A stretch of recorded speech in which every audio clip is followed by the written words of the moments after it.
Pintu teater 2 telah dibuka.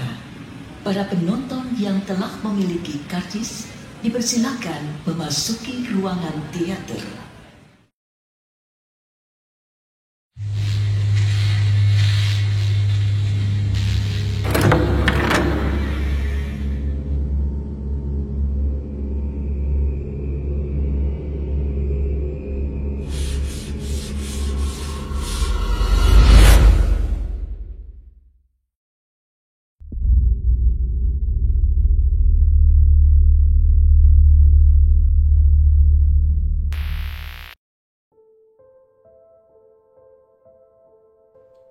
Keesokan harinya mereka menuju rumah Pak Bromo penuh dengan pertanyaan.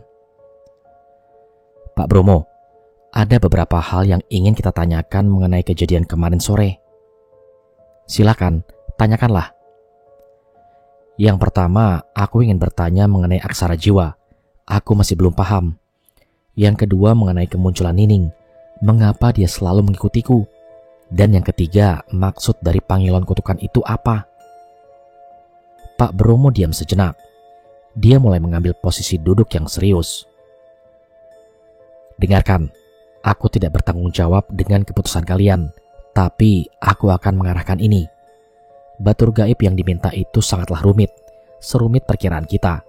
Mengenai seserahan, itu bukanlah ranah dari batur gaib, tapi itu adalah bentuk penyerahan diri pemimpin aliran hitam untuk mengorbankan seseorang agar kekal abadi. Batur gaib itu menurut mereka sebagai penghalang. Alasan Arya selalu diincar, karena jiwa kamu belum sepenuhnya diambil, sehingga pemimpin aliran hitam itu selalu mengikutimu. Adapun aksara jiwa adalah bentuk dari pesan yang disampaikan di balik sesuatu yang telah, sedang, atau akan terjadi. Aku ingin bertanya, apa isi dari aksara jiwa itu dan benda apa yang didapatkan? Anak kuntilanak dan busana lengkap tari sintren, itu yang kami dapatkan. Jelas Eva. Anak kuntilanak. Iya pak, ada apa emangnya? Tanya Arya. Ini kebetulan atau bagaimana? Kok kayaknya persis dengan perasaanku? Aku gak paham maksud bapak. Apa yang terjadi dengan pesan itu? Arya mulai serius menanggapi setiap kata yang dikeluarkan oleh Pak Bromo. Itu adalah pesan yang disampaikan oleh penghuni gedung itu melalui tubuh temanmu yang terikat jiwanya oleh aksara jiwa. Jadi orang yang terikat jiwanya dengan aksara jiwa akan menukarkan dirinya dengan pesan? Tanya Eva. Tepat sekali. Aku juga menemukan cermin milik Arya di sekitar loker milik Ashila. Apakah itu yang memungkinkan Nining tetap muncul? Sebenarnya ada beberapa cermin yang harus kau hancurkan. Bagaimana bisa dia akan tetap muncul? Begini saja, kita selesaikan masalah ini dengan seksama. Jelas Pak Bromo. Kesimpulannya ada 3. 1. Aksara jiwa adalah pesan yang tersampaikan untuk mereka yang mempunyai ikatan. Kedua, Nining dapat muncul selama cermin itu masih berada di sekitar kita. Yang ketiga, panggilan kutukan itu adalah penyerap jiwa itu inti dari pembahasan kita. Jawab Pak Bromo. Kita harus cepat melakukan tindakan untuk menghancurkan ikatan Arya dengan si Nining. Jika tidak, dia akan mengambil jiwamu dan menjadikan pemimpin itu kekal abadi. Kita menuju Kuningan. Jawab Pak Bromo. Kuningan? Ada apa dengan Kuningan? Ada yang harus kita selesaikan. Kapan kita berangkat ke Kuningan, Pak? Kita persiapkan dahulu. Masih ada 3 bulan lagi sebelum bulan purnama muncul di pertengahan awal November. Tapi ini masih Agustus, Pak. Jawab Liones. Sabar, 3 bulan lagi kita selesaikan semua teka-teki. Mereka sepakat untuk menunggu 3 bulan lagi menuju Kuningan. Di bulan September Ibu Arya meninggal dunia. Arya sempatkan diri pergi ke Cirebon untuk melayat. Dia hanya menetap hingga 10 hari saja lalu berangkat kembali menuju Jakarta. Lalu Pak Hanif menikah dengan wanita asal Kuningan, Jawa Barat. Dan diyakini wanita tersebut merupakan saudara jauh Nela. Sehingga masih ada garis persaudaraan antara Nela dengan yang bersangkutan. Wanita yang dinikahi oleh Pak Hanif adalah hasil pilihan langsung oleh Pak Luhur, yang merupakan empunya pemimpin aliran hitam. Hanya saja Arya tidak mengetahui itu. Arya hanya ingin fokus terhadap perkuliahan yang sedang dijalankannya saat ini. Arya memang mengetahui bahwa ayahnya menikah kembali, namun dia sangat terpukul dengan sifatnya yang arogan, sehingga ia tidak menanggapi pernikahan itu sebagai awal keluarga baru menurutnya. Wanita yang dinikahi oleh Pak Hanif bernama Ibu Rahmawati. Dia asal Kuningan dan merupakan saudara dekat dengan Pak Luhur. Arya hanya mengetahui jika ibu tirinya berasal dari Kuningan, namun tidak dijelaskan secara rinci mengenai saudara dari Pak Luhur. Memang ini strategi licik Pak Luhur agar mendapatkan jiwa Arya dengan menjadikan Bu Rahmawati sebagai ibu tiri Arya. Jangan lupa Wati, tugasmu hanya satu, jadikan Arya untuk seserahan. Iya Mang. Sesaat setelah Arya kembali ke Jakarta, Om Indra dan Teh Widya sudah mengetahui tingkah arogan Pak Hanif. Om dan Teteh ikut berduka cita ya Arya? Iya Om, terima kasih.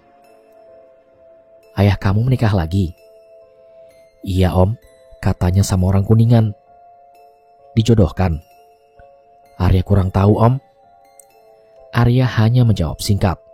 Jiwanya benar-benar terpukul dengan kematian ibunya yang sangat dirahasiakan, entah sakit atau apapun. Yang Arya tahu dari para warga, sebelum ibunya Arya meninggal ada tanda-tanda keanehan di rumahnya. Rumah tersebut didatangi oleh beberapa orang yang menggunakan jubah hitam, lalu membawa Bu Mala menuju rumah Pak Luhur. Ada yang bilang Bu Mala dijadikan tumbal, ada yang bilang lagi Bu Mala kerasukan atau apapun yang lainnya. Semua itu masih teka-teki. Arya hanya menuntut dirinya untuk kuat, belum lagi persoalan dirinya dengan aksara jiwa 3 bulan yang lalu.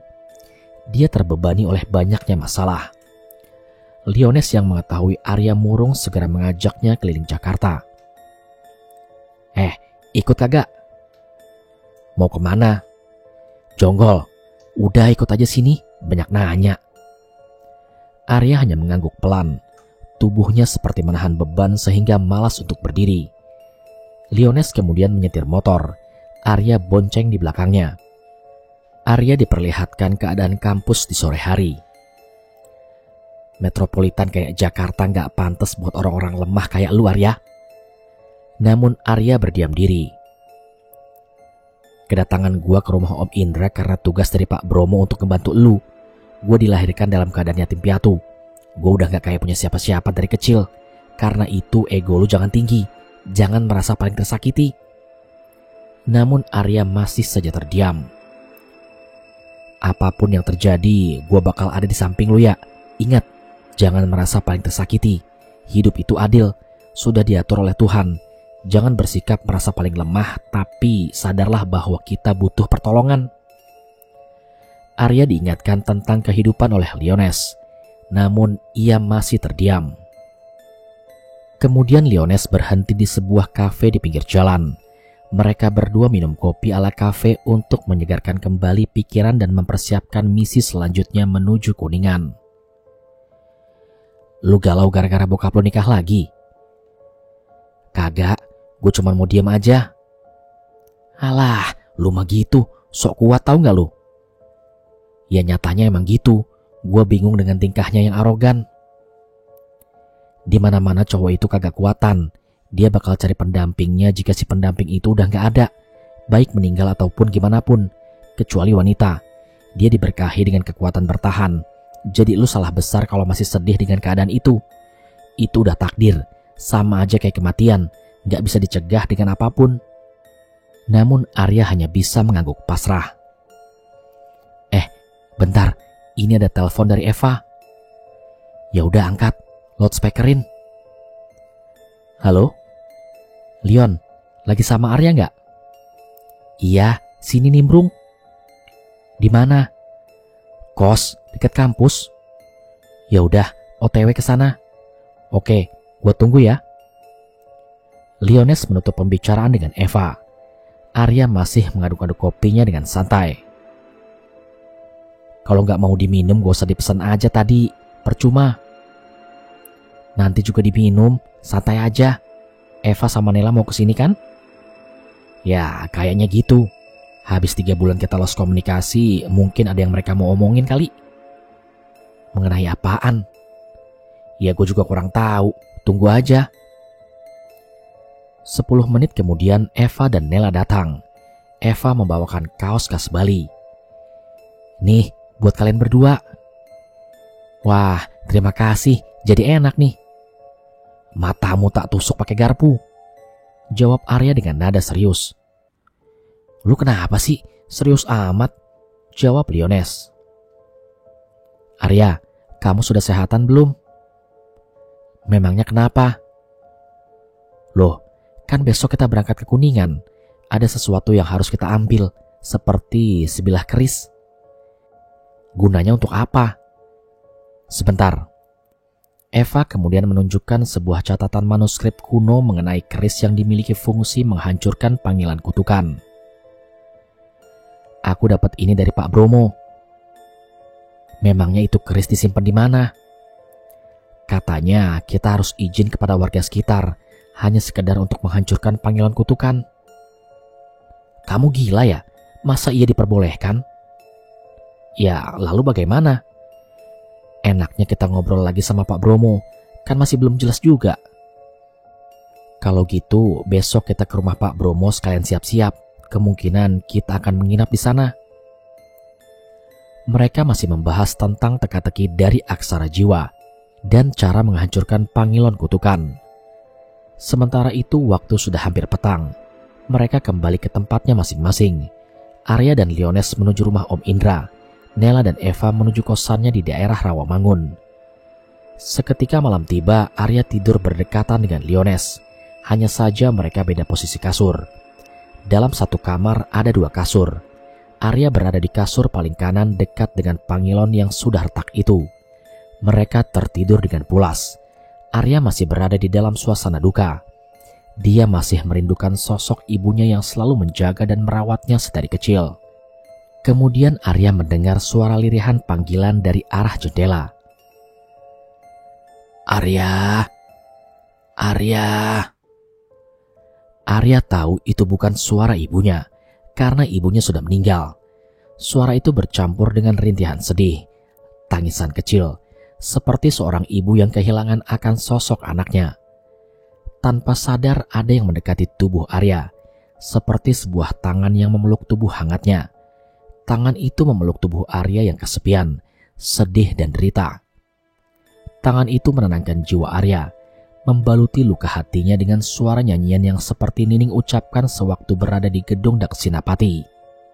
Suara itu membangunkan tubuh Arya. Arya merasakan kehadiran Nining. Nining memeluk tubuh Arya. Arya menahan rasa takutnya. Kini keringat dingin mulai bercucuran. Suara itu masih terdengar jelas tepat di telinganya. Arya membaca doa dalam hati. Segala bacaan doa pengusir jin ia kerahkan. Dia mulai tenang manakala azan subuh mulai berkumandang. Tangan yang memeluk tubuh Arya sudah menghilang tak berbekas. Hanya rasa takut dan merinding yang membuat tubuhnya masih bergetar. Dan tak berapa lama Liones menghampiri Arya. Kenapa lu? Gak apa-apa, cuman kedinginan aja. Pagi harinya mereka langsung menuju tempat Pak Bromo. Mereka telah siap dengan perlengkapan yang akan dibawanya. Pak Bromo sudah menunggu di depan rumahnya sambil menyiapkan sesuatu yang akan dibawa. Apa itu, Pak? Tanya Arya pada Pak Bromo. Ini gelang penetral. Buat apa fungsinya? Tuh, liatin Eva.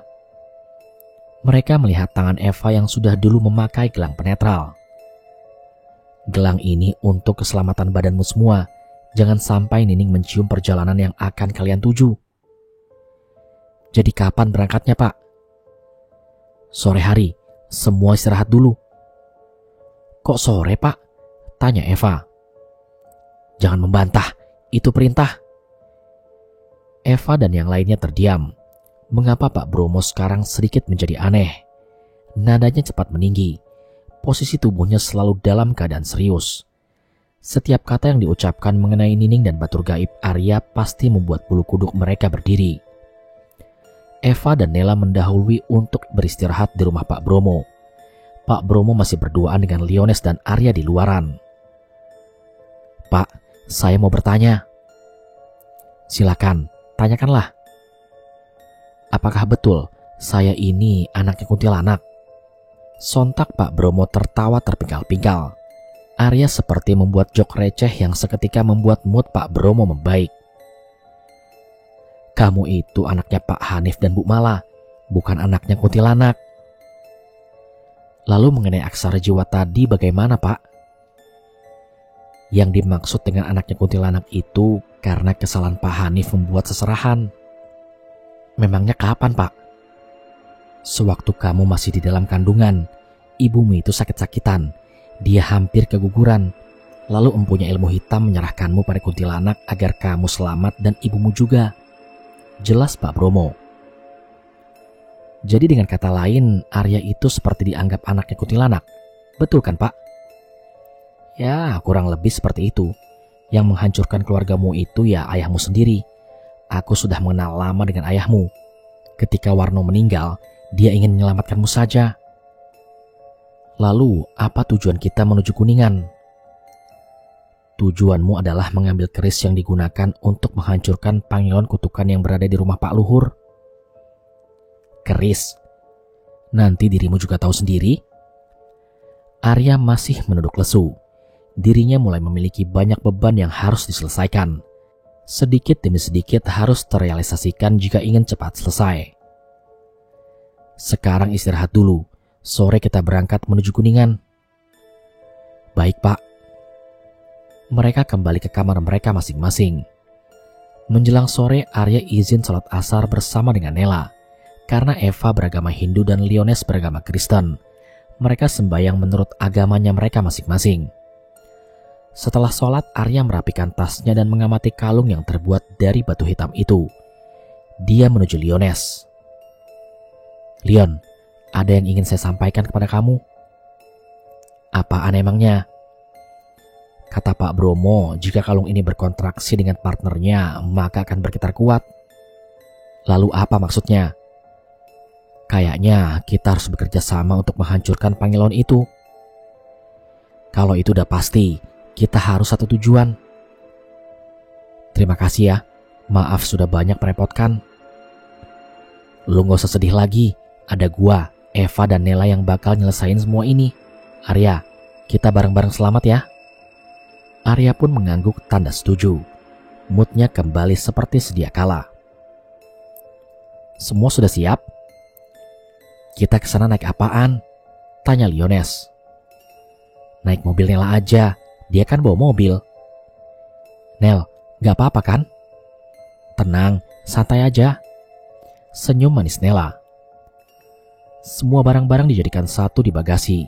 Mereka berangkat menuju Kuningan, Jawa Barat. Nela sendiri sangat hafal dengan jalanan yang ada di Kuningan. Tampaknya Kuningan bagaikan kenangan yang tak pernah ia lupakan. Kira-kira sekitar 2-3 jam perjalanan mereka telah memasuki Cirebon. Tinggal rest area terakhir yang akan menunjukkan kepada arah Kuningan lewat jalur Pantura. Daerah mana, Pak? Dekat kok, sekitaran Cilimus. Oh, kalau itu mah saya tahu, Pak. Kamu tahu daerah situ? Itu mah tempat main saya dulu, Pak. Oh, ternyata kamu nakal ya. Sekarang mah udah tobat, Pak. Sepanjang perjalanan, Arya hanya merenung sedari awal keberangkatan. Dia tampak tak bersemangat dan lesu. Badan lu panas? Lu sakit ya? Enggak kok, cuman kecapean aja. Ya elah, jaga kesehatan dong. Jelas Liones. Sebentar lagi juga mendingan kok. Ya udah, ngomong kalau sakit. Arya tak sempat berpamitan untuk terakhir kalinya dengan ibunya. Pak, kita udah sampai kecamatan Cilimus. Tujuan kita di daerah mana, Pak? Tanya Nela. Sampora. Sampora? Iya benar. Nela mulai melajukan mobilnya sembari menyeimbangkan kecepatan mobilnya. Dia terkejut mendengar nama Sampora. Nel, lu kenapa? Sampora itu dekat dengan rumahku. Ya asik dong, bisa sambil main. Cetus Eva. Jangan sesekali main di rumahku, tegas Nela. Udah, jangan ribut apa. Nela juga masih nyetir kok. Gak apa-apa, Dok, lanjutkan saja, celetuk Pak Bromo. Sebenarnya alasan aku pergi meninggalkan rumah karena aku akan dijadikan sandera oleh bibiku. Dia merupakan penyembah kuntilanak dengan menumbalkan seseorang agar hidupnya kekal. Cerita yang dipaparkan oleh Pak Bromo merupakan benar adanya. Semuanya terkejut dengan pemberitaan dari Nela. Selama ini dia hanya terdiam dan menutupi diri karena ada masa lalu yang terpendam dan sangat pahit untuk diceritakan. Aku yakin ini ada kaitannya dengan Arya.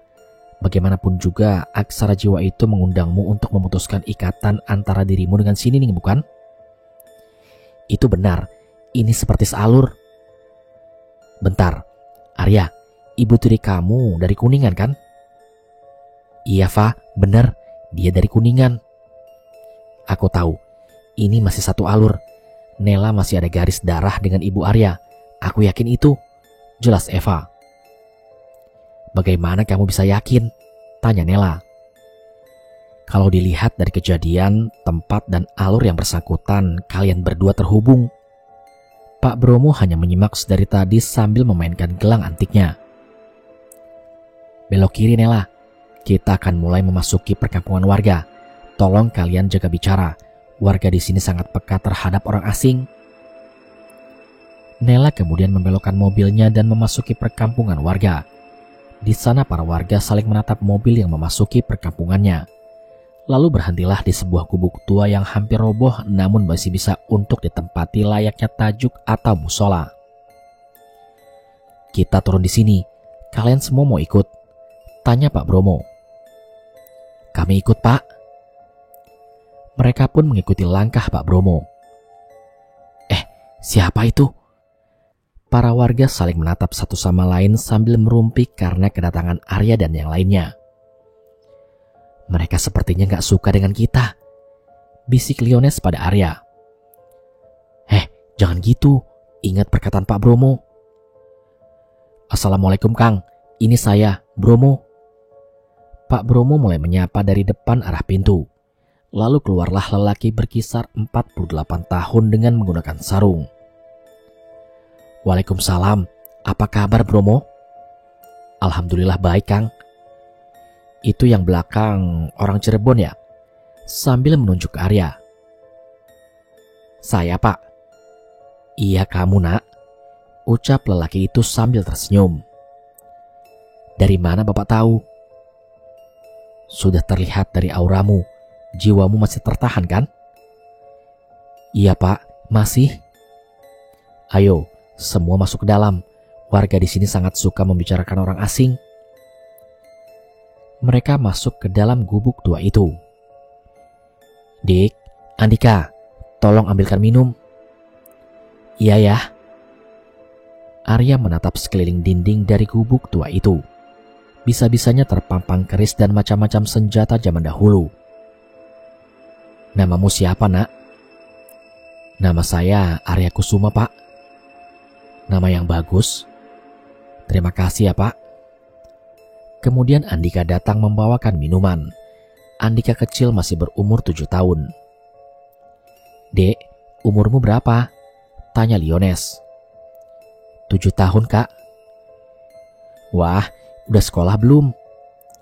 Enggak, Kak. Maunya ngaji aja. Oh, iya benar.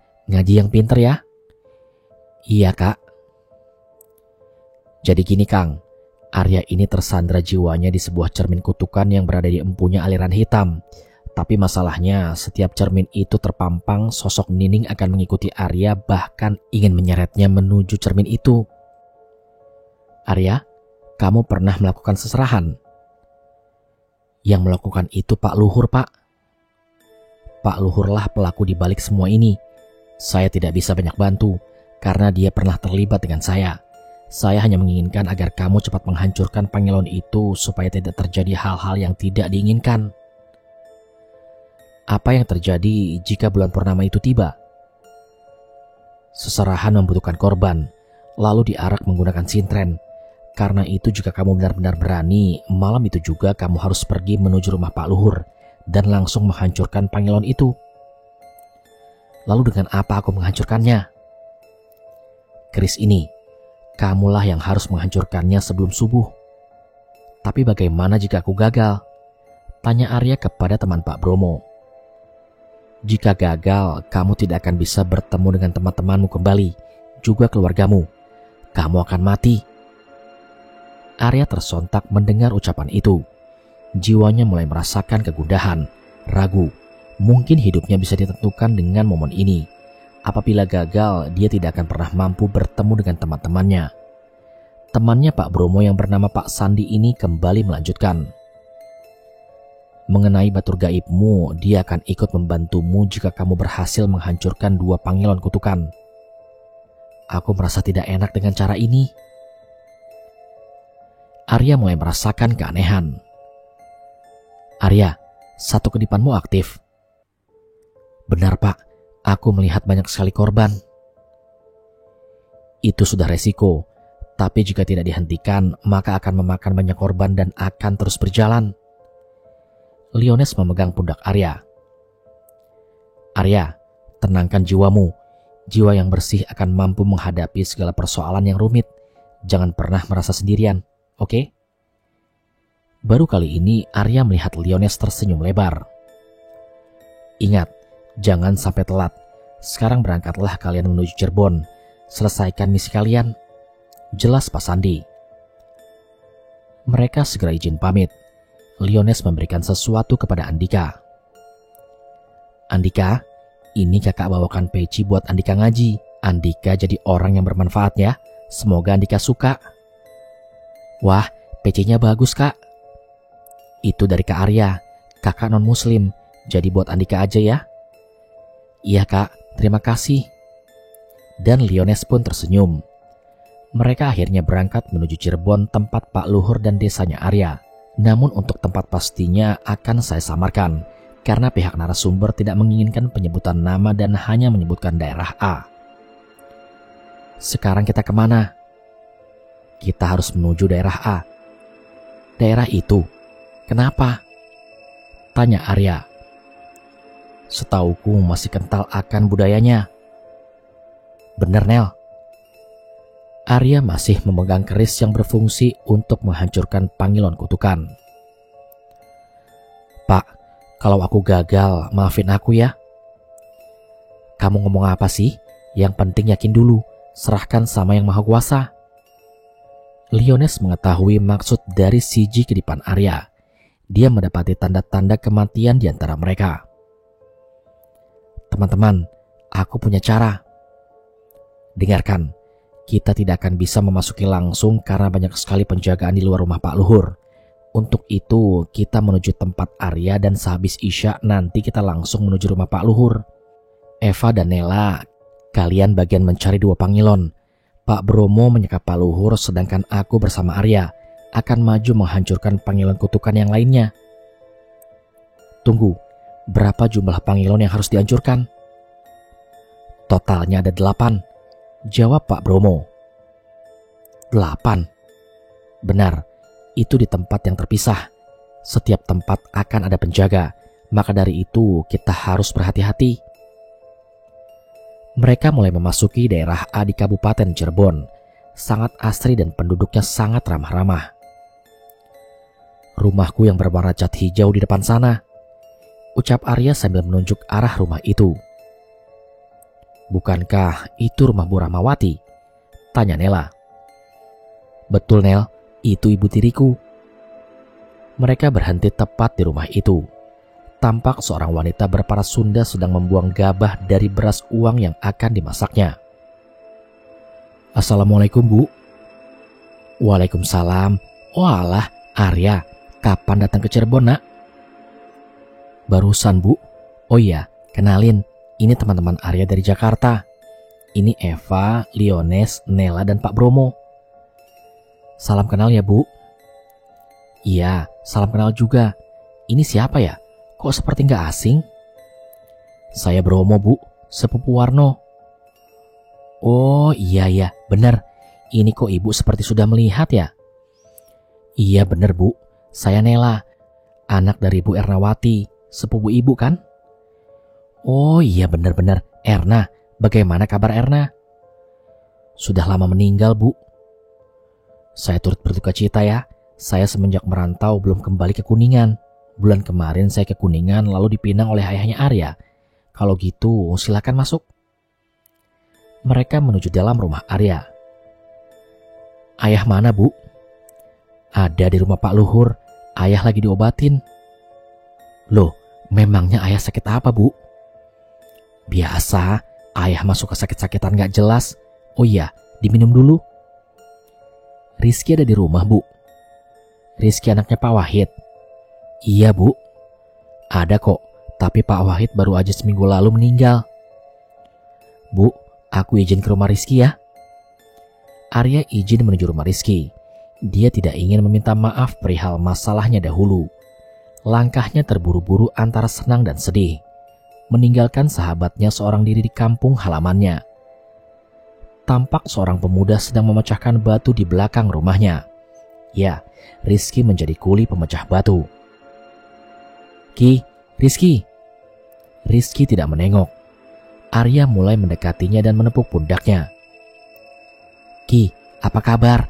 Ini aku, Arya. Apa kamu baik-baik saja? Gimana keadaanmu sekarang? Rizky mulai menatap Arya dan berbicara dengan nada tinggi. Mau apa kamu main ke sini? Sudah puas kan? Sudah puas. Bapak saya meninggal gara-gara kelakuan ibu tiri kamu. Kamu kenapa meninggalkan saya sendirian di sini? Arya tak terbendung rasa sedih bercampur haru. Dia merasakan betapa terpukulnya Rizky hidup seorang diri. Ki, saya sudah di Cirebon lagi. Kamu jangan nangis, Ki. Kamu ikut saya aja ke Jakarta. Rizky masih memeluk kaki Arya. Tak ada raga untuk bersandar. Tubuhnya melemah dan bersimpuh di hadapan Arya. Ki, aku sudah tahu siapa Pak Luhur. Rizky terdiam 1000 bahasa. Kamu sudah tahu kan? Iya, Ki.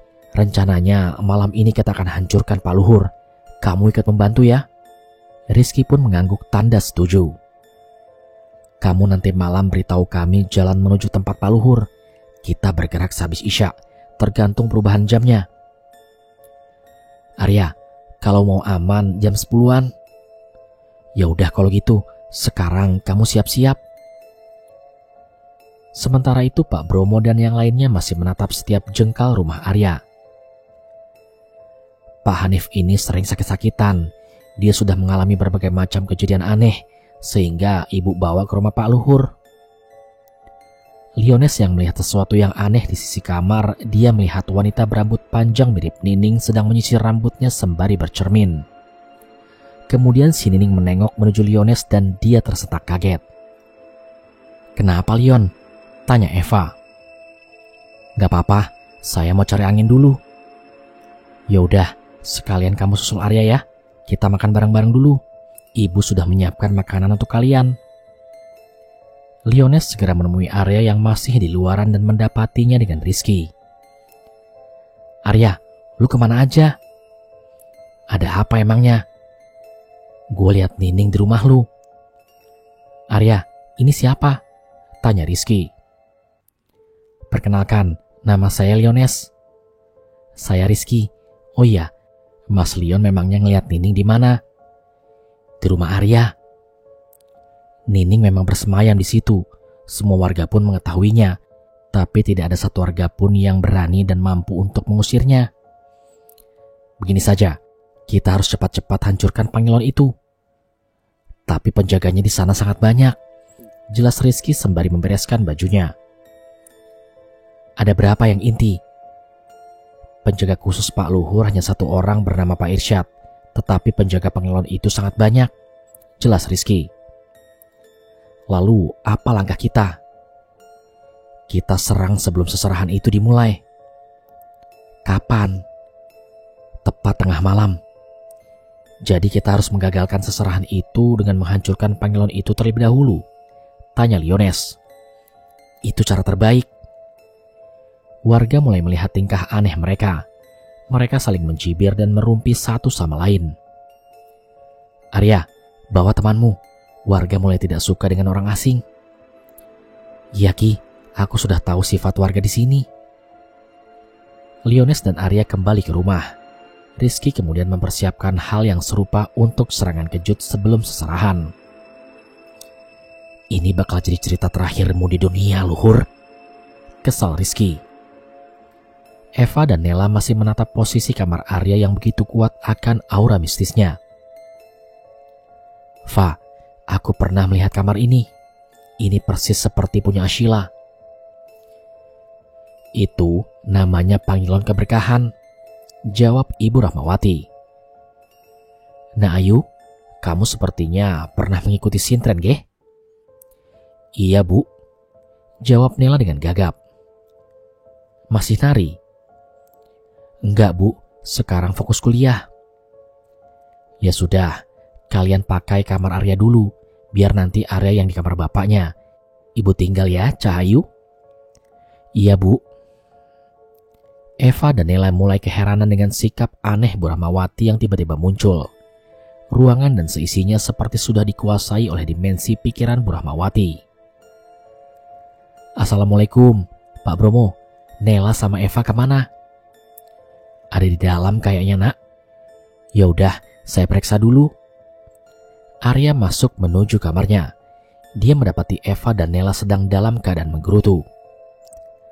"Ada apa, Eva?" "Gak ada apa-apa." Arya menatap pangilon yang berada di rumahnya. Pangilon inilah yang dimaksud oleh Pak Bromo. "Pangilon kutukan." "Arya, kita harus cepat-cepat hancurkan seluruh pangilon yang ada di rumah ini terlebih dahulu. Sepertinya seluruh pangilon akan diambil dan diserahkan ke tempat Pak Luhur. Aku sudah tahu itu. Jadi kapan kita akan bergerak?" "Jam 10 malam sebelum seserahan dimulai." "Apakah kamu yakin?" "Kita harus yakin bisa menghancurkan pangilon itu dengan cepat. Kita harus selamat bersama-sama." Mereka berempat masih dalam rasa yang sama, yaitu kegundahan yang amat dalam. "Begini saja, kalian di sini dulu. Kita akan mencari cara bersama denganku." "Lalu bagaimana dengan Pak Bromo?" "Dia akan menjaga mereka berdua," jawab Arya dengan tegas. "Gua gak yakin, Arya. Kita baru beberapa jam di sini. Kita harus mampu mengadaptasi diri kita kepada lingkungan sekitar. Jangan bertindak sendirian dan gegabah." "Ya terus bagaimana?" "Begini, kita tahan sampai jam 10. Begitu sudah jam 10, kita keluar bersama-sama dan menuju rumah Pak Luhur." "Oke, jika itu jalan satu-satunya." Mereka memutuskan untuk menahan diri di rumah Arya hingga malam itu tiba. Liones masih memainkan liontin salibnya di depan rumah. Arya masih mencari cara agar bisa menembus tempat Pak Luhur yang besar bentuknya. Pak Bromo masih berdiam diri di rumah sambil mengepus udutnya.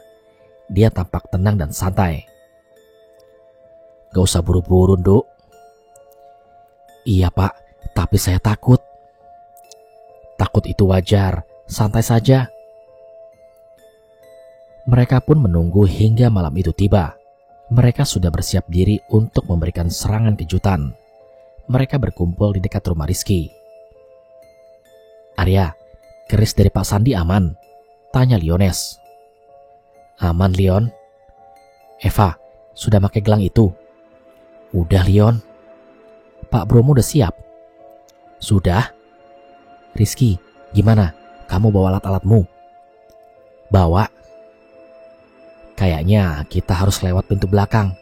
Arya, menurut gua bapak lu akan dijadikan korban seserahan, jadi kita harus cepat temukan dia." "Seserahan dilakukan di mana?" "Lapangan." "Bagus, kita punya banyak waktu," jelas Liones. "Arya, lu dan Rizky fokus cari pangilon kutukan dan hancurkan pangilon itu. Jangan ragu. Gua bareng Eva akan menuju tempat bapak lu. Nela dan Pak Bromo akan menuju tempat Pak Luhur. Bagaimana? Sepakat?"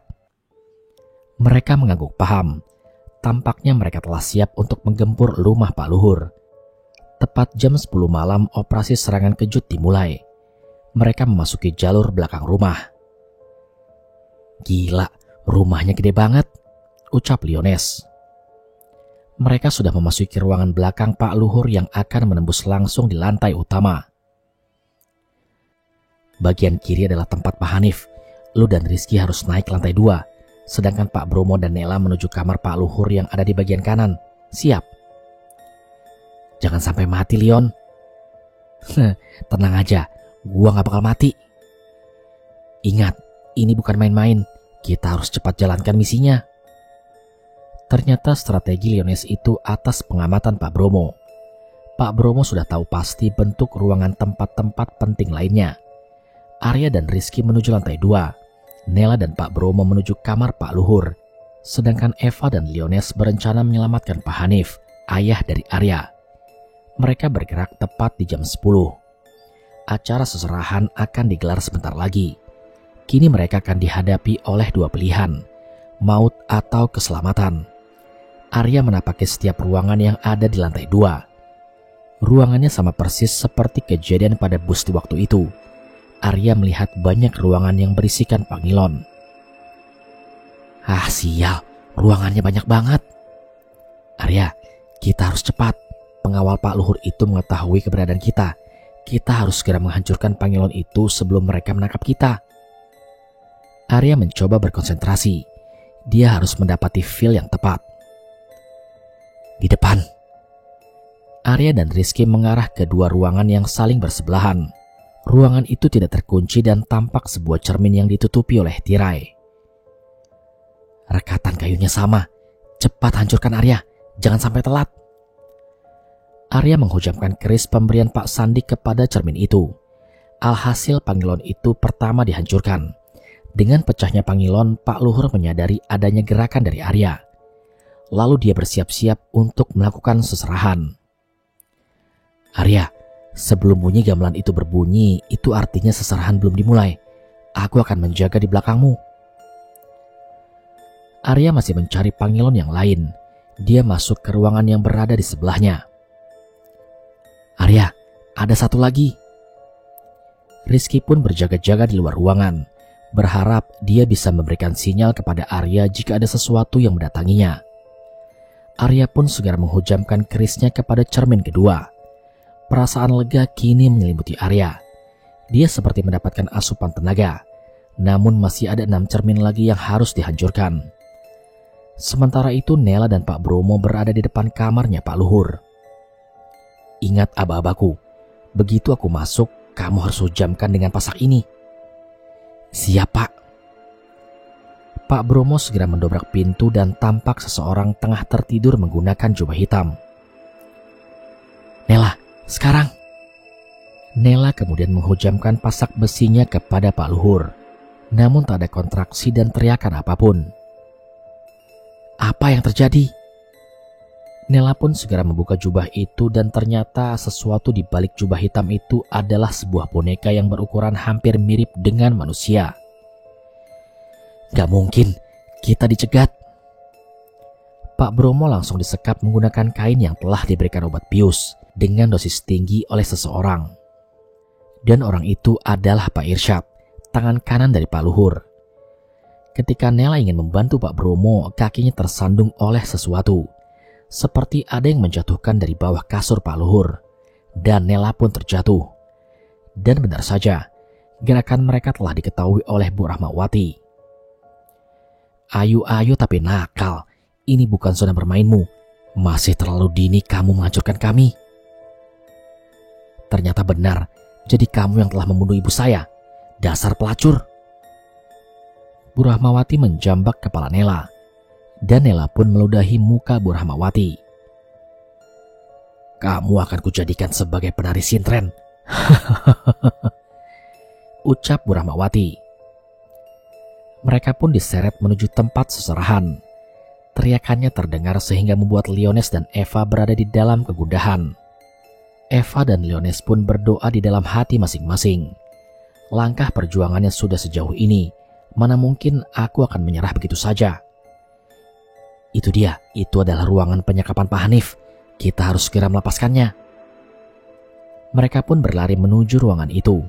Namun baru saja beberapa langkah terdengar suara lirih Nining. Nining muncul dari belakang mereka, merangkak dengan perlahan. Tangannya mencakar-cakar lantai. Rambutnya menjuntai panjang hingga ke lantai. Eva, kamu bebaskan Pak Hanif. Aku akan menahan Nining di sini. Dengan apa kamu menahan? Udah, cepat. Eva pun membuka ruangan yang diduga sebagai tempat penyekapan Pak Hanif. Liones melukai jarinya dan menggunakan darahnya sebagai pagar gaib yang pernah diajarkan oleh Pak Bromo. Seketika muncul kobaran api yang mengelilingi tempat Liones. Kau, wanita tua, majulah ke sini. Rasakan pembaptisan yang akan membawamu menuju neraka. Liones menggenggam salibnya yang telah dicampurkan oleh darahnya. Nining berteriak kencang. Dia tidak bisa melewati kobaran api itu. Dia pun mengeluarkan teriakan yang membuat api itu padam seketika. Liones yang tidak bisa menahan teriakan itu langsung terpental jauh menuju ruangan. Liones terkapar tak berdaya. Eva pun telah ditangkap oleh Pak Luhur. Pak Luhur keluar dari ruangan tersebut sambil menyeret Pak Hanif dan Eva. Sihirmu belum ada apa-apanya anak muda. Kamu harus belajar banyak lagi mengenai jati dirimu. Sialan, lihat saja. Arya akan mentertawakanmu. Arya akan kujadikan seserahan dan menjadikan tubuhku kekal abadi. Sudah 5 orang telah gugur, yaitu Pak Hanif, Eva, Bromo, Nela, dan Liones. Waktu seserahan dipercepat. Pak Luhur merasa Arya akan menghancurkan Pangilon itu. Biarkan Nining dan pengawal sihir lainnya yang akan mengalahkannya. Apa tidak apa-apa? Kita telah mendapatkan 5 tikus. Baiklah, aku akan mendampingimu. Wati, bagaimana dengan cermin terakhirnya? Tanya Pak Luhur. Sudah aku siapkan. Kini biar waktu yang akan menenggelamkan bagi siapa saja yang melawan kehendakku. Segerakan seserahan sekarang. Teriak Pak Luhur pada Irsyad. Sambil menyeret Nela dan Pak Bromo, Pak Luhur memanggil Nining. Gagalkan Arya, ambil jiwanya. Nining tertawa lalu menghilang. Arya dan Rizky merasa aneh dengan Liones dan yang lainnya. Apakah mereka selamat atau tidak? Mereka berdua sangat khawatir dengan keadaan Liones dan yang lainnya. Ki, masih ada 6 lagi, bantu aku jaga. Arya segera memecahkan panggilan ketiga di ruangan yang berbeda. Namun begitu mereka akan menuju panggilan ketiga, mereka dihadang oleh 4 berjubah hitam sambil menjaga pintu. Arya, aku akan menerobos ke depan. Begitu menerobos, kamu segera ambil kesempatan untuk masuk. Paham? Arya hanya mengangguk. Rizky pun segera menerobos ke depan. Rizky memukul orang-orang itu dengan brutal. Dia seperti kesetanan. Arya, cepetan masuk. Arya segera menghancurkan pangilon ketiga. Arya melihat Rizky kelelahan karena menghabisi orang-orang suruhan Pak Luhur. Dia pun segera mencari ruangan yang lain. Ini pangilon keempat. Arya memasuki ruangan yang berisi pangilon keempat. Usahanya berjalan lurus hingga panggilan ke-6. Namun ketika hendak menghancurkan cermin ke-7, sosok Nining berdiri tepat di hadapannya. Itu Nining. Benar, tapi apa yang harus kita lakukan? Kita menghindar dulu, jaraknya terlalu dekat. Arya dan Rizky mundur sejenak. Dia merasakan endusan dendam dalam diri Nining. Jiwanya tertahan, hatinya tersiksa. Arya, jangan jauh-jauh dariku, dia bisa melukaimu dengan cepat. Nining seketika terbang ke arah mereka berdua. Arya dan Rizky langsung menunduk. Arya, cepat lari, kita harus menuju ruangan itu. Arya dan Rizky berlari menuju ruangan terakhir. Sementara itu seserahan pun sudah dimulai. Alunan gamelan menemani lihainya si penari sintren yang tak lain dan tak bukan adalah Nela. Jika telah menjadi pemain sintren, maka dia tidak sadarkan diri saat sedang menari. Nela menari sangat eloknya, sementara Liones, Pak Hanif, Pak Bromo, dan Eva diikat di sebuah kayu balok besar yang mengikat mereka satu sama lain. Lalu seserahan pun dimulai. Bu Rahmawati meletakkan cerminnya di hadapan mereka. Siapa yang akan kena dendam Nining di masa lalu dan akan dijadikan tumbal? Kini habislah riwayatmu, Hanif. Kurang ajar kamu, Wati. Kamu telah mengkhianatiku. Bayi yang kau kandung itu adalah anak kita bersama. Sayang sekali, Mas. Bayi ini akan menjadi korban juga. Jadi kamu harus bersabar. Senyum Bu Rahmawati. Eva segera memberikan pisau kepada Pak Hanif. "Pak, ini pisau." Dari mana kamu dapat?" tanya Pak Bromo. "Sepertinya Arya sedang menghancurkan panggilan ke-7, jawab Eva. "Kesempatan kita hanya sekali. Begitu panggilan ke-7 dihancurkan, maka panggilan ke-8 juga harus dihancurkan untuk mengeluarkan sosok Apta Batur Gaib Arya," jelas Pak Hanif. Arya masih dikejar-kejar oleh Nining. Dia tidak bisa masuk karena Nining terus mengganggunya. Suasana semakin kelam manakala raga mereka diperhitungkan.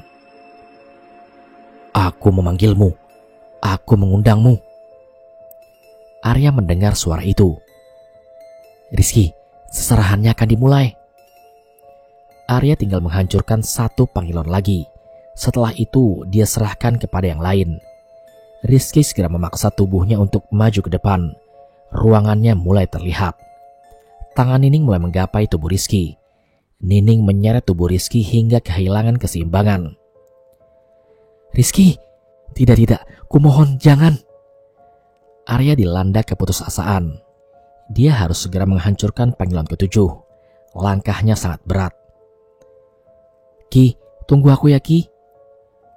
Arya langsung memasuki ruangan itu. Kenapa ruangan ini begitu rumit? Di mana pangilonnya? Pangilon ke-7 yang akan dihancurkan dibawa langsung oleh Nining. "Kunti sialan, aku bukan anakmu. Saya nggak takut sama kamu." Langsung kuntilanak itu menyerangnya. Sesaat Arya berkonsentrasi. Kerisnya dia rapalkan harapan dan doa. "Aku ada karena kamu ada. Keluarlah Apta." Bersama dengan itu, Pak Bromo berhasil membuka talinya. Dia pun mulai menyerang panggilan ke-8 yang akan membuka batur gaibnya Arya. "Keluarlah Apta." Seketika Nining terpental jauh ketika keris yang dihujamkannya mengenai tepat di pangilon. Bersama dengan itu, Pak Luhur tidak menyangka bahwa pangilon terakhirnya telah dihancurkan.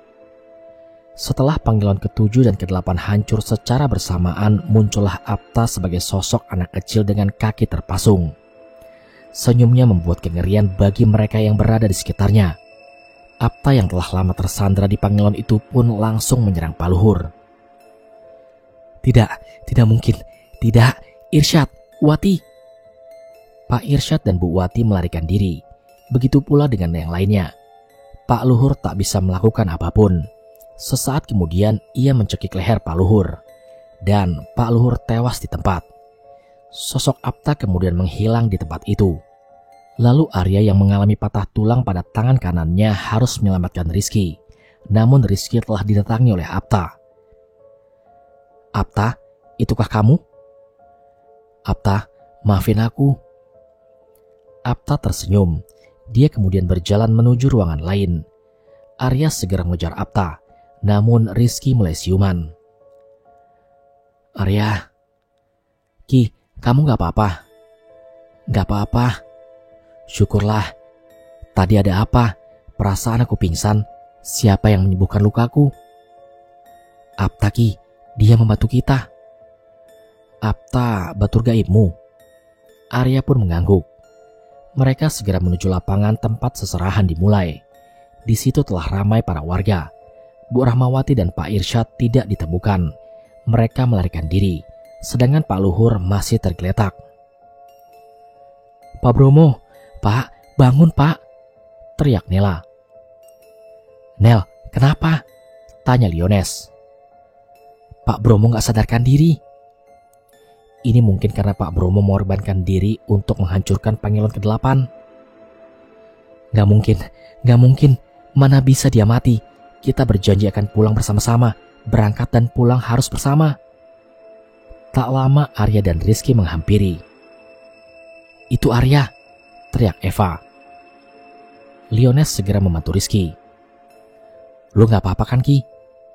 "Gak apa-apa Lion, tangan kananku patah. Jadi aku belum bisa menggerakkannya." "Kenapa dengan Pak Bromo?" "Pak Bromo menyerahkan diri. Dia dijadikan seserahan. Dia memecahkan panggilan ke-8 agar Apta dapat membantu kita." Mereka pun saling merangkul diri. Pak Bromo dan Pak Warno, jasa kalian untuk desa ini sangat luar biasa. Apta kemana? Tanya Pak Hanif. Aku nggak tahu, dia menuju ruangan yang lain. Di saat aku ingin mengejar dia telah menghilang. Warga saling membaur dan membantu Arya dan yang lainnya. Keesokan harinya Pak Bromo dimakamkan bersebelahan dengan makam para leluhur. Arya dan yang lainnya tak kuat menahan kesedihan yang amat mendalam. Rest in peace ya Pak. Kau yang telah mengadopsiku dari kecil. Walau kita berbeda agama, kau mengajarkan aku tentang toleransi yang besar. Terima kasih Pak. Liones tak kuasa menahan tangisnya. Begitupun Eva dan yang lainnya. Kalian, terima kasih ya. Kalian telah membantu Arya untuk menyelesaikan teka-teki rumit ini. Jelas Pak Hanif. Nela dan yang lainnya pun tersenyum. Namun ketika mereka mulai kembali, mereka mendengar suara anak kecil berlarian, sembari mengucapkan, "Yuk, dolan yuk. Yuk, dolan." Apta masih mengikuti mereka. Batur gaib masih belum berakhir.